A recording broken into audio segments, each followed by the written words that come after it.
It's not plausible nor possible for you and I to consider riding into the entrance of the kingdom on another generation's coattails. This Barry Phillips with 10-minute Torah, day number 1 at Torah portion V'eki. This is a very important Torah portion to me. This is the one that I was born under, we'll just say a long number of years ago.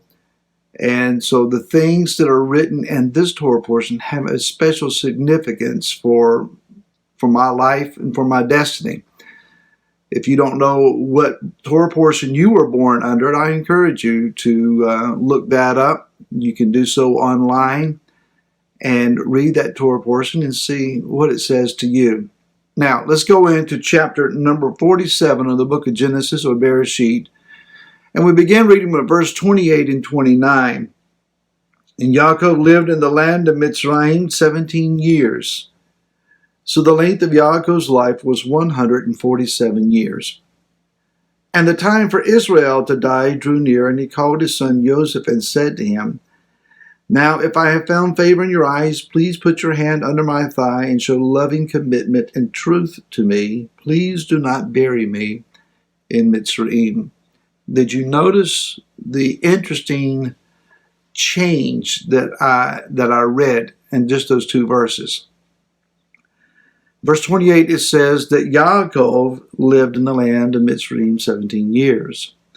In verse 29, it says the time for Israel to die drew near. There is this dual status in this man. He is Yaakov, the physical man, the man of the earth, the man who has struggled and endured, the man who's overcome a list of oppositions and struggles. But he is also the covenant man called Israel, a spiritual man, a man with a quality that goes beyond the physical. Now, what is interesting is he is the third in the line of patriarchs. We have Abraham, we have Yitzhak, we have Yaakov, Abraham, Isaac, and Jacob.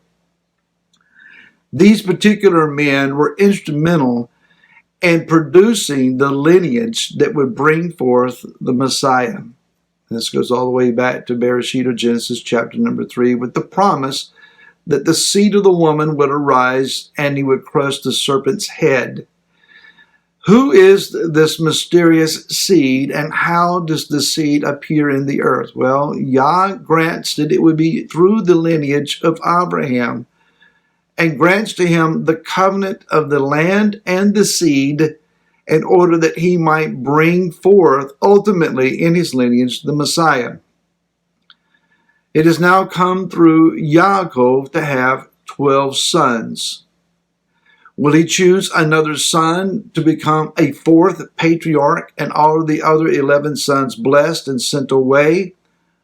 Or will this covenant calling now be distributed among 12 men in order that the family would be the next, if you will, the next patriarchal family, and ultimately go from a family to a nation?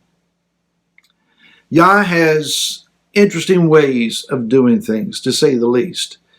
And so we understand then that as Israel is dying, there is a shift that is taking place. We're now moving from a single man carrying the covenant to a family.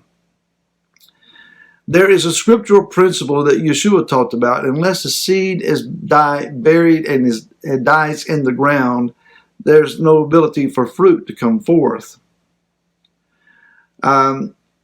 So there are times that things have to shift, they have to die, they have to be recreated in a different form in order for the will of Yah to actually be carried out.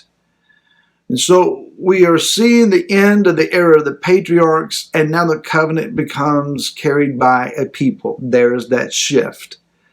But it's going to require Yaakov, or as we are now saying, Israel, to pass. As long as he's alive, he alone carries the covenant blessing. but it now needs to be conferred upon his children. Instead of the sibling rivalry that took place between Yitzhak and Ishmael, between Esav and Yaakov,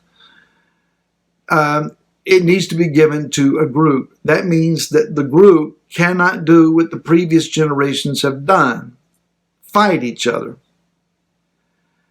We've seen a 22-year fight, an escalation that has ultimately produced a reunion and restoration. From this, we should get a clue. If we're going to see the covenant blessing conferred upon us and our generation with the appearance of the kingdom, the appearance of the seed that was promised to come and crush the kingdom of darkness, we're going to have to do what they had to learn to do, and that's stop fighting one another. Yes, one more time, once again, I'm a voice crying out and saying to all of those who are listening, stop the fighting. I'm still seeing on occasion the instigating remarks on social media where someone is just basically throwing fodder out there to stir something up, looking for a debate.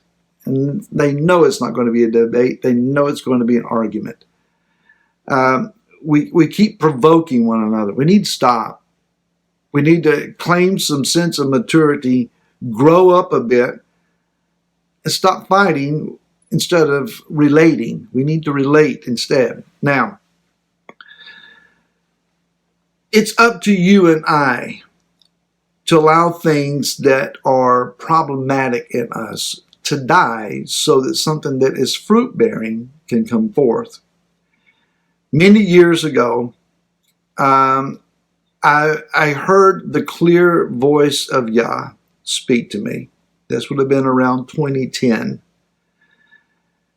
And it was one of those all of a sudden moments I clearly heard him say to me, when something dies and is resurrected, the resurrected version is superior to the original. Think about that. That which dies and is resurrected is superior to the original version.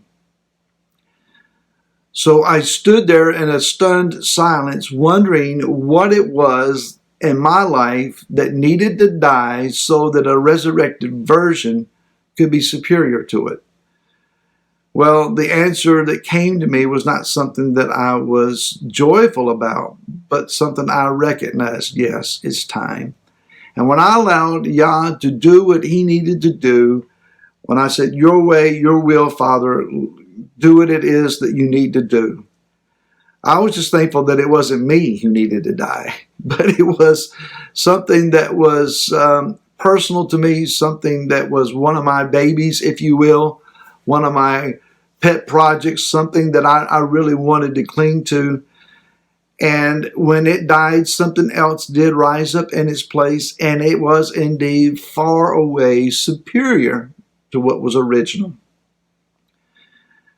Whatever it is that Yah is provoking you about, whatever it is that you discern that Yah is speaking to you about that needs to be let go of, Yah has a way of resurrecting it. It may not be immediate. It may take a while. But the resurrected version will be superior. When Israel died and was carried back to the land and was buried, the resulting remainder of the family was now filled with the covenant and their calling and their designations, the roles that they were to play, and it was indeed superior. This family had to go through the birth pains of Mitzrayim and be in a confined place. But ultimately, they were birthed from there, and they became a nation of people. Yeshua likewise died as seed sown in the ground, and through his resurrection power, he has distributed his anointing and his giftings to us. It is up to you and I now to be a superior version. That is, one single Messiah moving through the earth is now revealed to the world over, simultaneously. Rise up in your gifting. Walk in superiority to the powers of darkness. We'll talk again tomorrow on these things, and until then, shalom.